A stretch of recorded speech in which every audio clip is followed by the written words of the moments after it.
She was tied to a tree in the middle of the Nevada desert, her arms red from the rope, her eyes blank, and right above her head, a message smeared in blood. It didn't say help or sorry. It said something much worse. One of them! That's what stopped Tyrell's horse in its tracks. But what he found out later?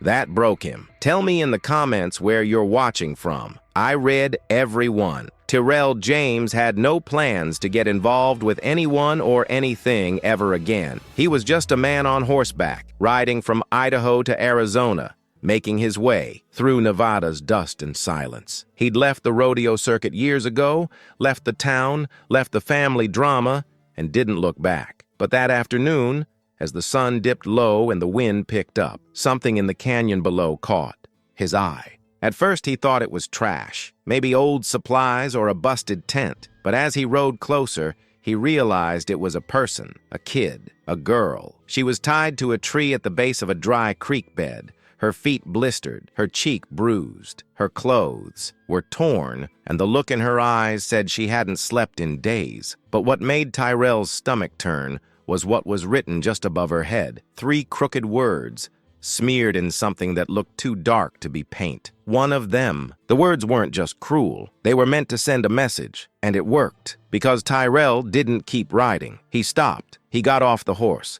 And for the first time in years, he got involved. The girl's name was Maya, 13, Cherokee. She barely spoke for the first 2 days. Tyrell gave her food, wrapped her wrists, and tried to get a signal on his phone. No luck. When he finally flagged down a truck heading toward Ely, the driver looked nervous the second he saw Maya. "She one of the kids from the res?" he asked. Tyrell didn't answer, but that question stuck with him. Back in town, the story started unraveling. Maya and her older cousin had accepted a ride outside Reno. Only Maya made it here. She didn't remember the details, only the man's voice, the smell of cigarettes, and waking up tied to that tree. The cousin was still missing. When Tyrell tried to report it, the sheriff waved it off, said the girl probably ran off, that she had a history. Tyrell didn't believe a word of it. He kept pushing. He went back out to where he found her. That's when he saw the shack nearby. Old, abandoned, but inside he found Maya's cousin's phone, stashed behind a broken stove. On it were pictures. A group of men dressed in tactical gear standing over teenagers on tribal land. One of those men? The sheriff's nephew. Another? A church leader in town. In one photo,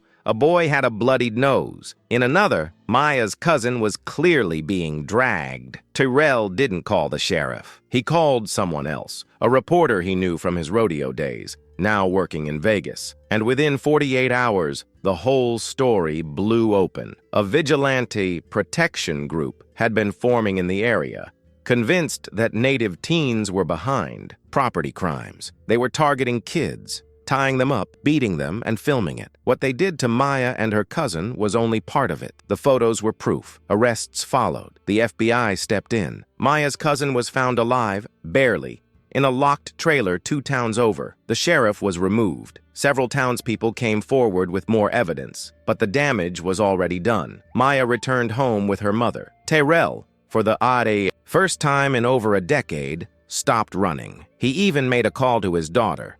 A shaky conversation, but the start of something new. Weeks later, he returned to the tree. The blood was gone. Rain had washed most of it away, but the message had burned into him. He pulled out his pocket knife and carved a new word under it. Just one. Enough. If this story hit you like it hit me, comment the word enough, because silence doesn't protect anyone, but action can. Save lives. There is a story here on the screen that will also move you. Press to watch. You won't regret it.